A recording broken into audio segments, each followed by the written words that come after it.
அண்மைச் செய்தி. கடலூரில் ஓடும் பேருந்தில் இருந்து தவறி விழுந்த 2 மாணவிகளுக்கு காயம் ஏற்பட்டிருக்கிறது. நேரடி காட்சிகளையும் பார்த்துக் கொண்டிருக்கிறோம். விவரங்களை செய்தியாளர் தேவநாதன் வழங்கிட கேட்கலாம். தேவநாதன், வணக்கம். மாணவிகளுக்கு என்ன நேர்ந்தது, விவரிங்க. கடலூர் மாவட்டம் பண்ருட்டியில் இருந்து கடலூர் நோக்கி தனியார் பேருந்தானது வந்து கொண்டிருந்தது. இந்த பேருந்துல பள்ளி கல்லூரி மாணவிகள், அரசு ஊழியர்கள் என பலர் இருந்த நிலையில இந்த பேருந்து கடலூர் மாவட்டம் அண்ணாகிராம் பகுதியில் வந்து கொண்டிருக்கும் போது மூதாட்டி ஒருவர் திடீரென சாலையின் குறுக்கே ஓடினார். இதனை கவனித்த ஓட்டுநர் அந்த மூதாட்டி மீது பேருந்து மோதாமல் இருப்பதற்காக திடீரென பிரேக் அடித்தார். இந்த பிரேக் காரணமாக பேருந்தின் படிக்கட்டு அருகே பேருந்து உள்ளே நின்று கொண்டிருந்த கல்லூரி மாணவி ஒருவரும் பள்ளி மாணவி ஒருவரும் தூக்கி வீசப்பட்டு பேருந்திலிருந்து வெளியே விழுந்தார்கள்.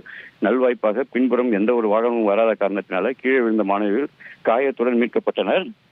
அவர்கள் கடலூர் அரசு மருத்துவமனைக்கு அனுப்பி வைக்கப்பட்டனர்.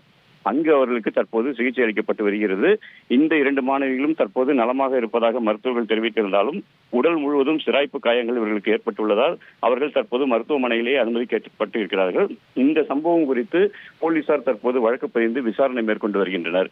கடந்த வாரம் இதேபோல கடலூர் கல்லூரியிலிருந்து பேருந்து நிலையம் நோக்கி சென்ற பேருந்திலிருந்து மாணவி ஒருவர் வீழ்ந்து படுகாயமடைந்தது குறிப்பிடத்தக்கது. தந்தி டிவியை உங்கள் கேபிள் டிவி ஆபரேட்டரிடம் இலவசமாக கேட்டு பெறுங்கள்.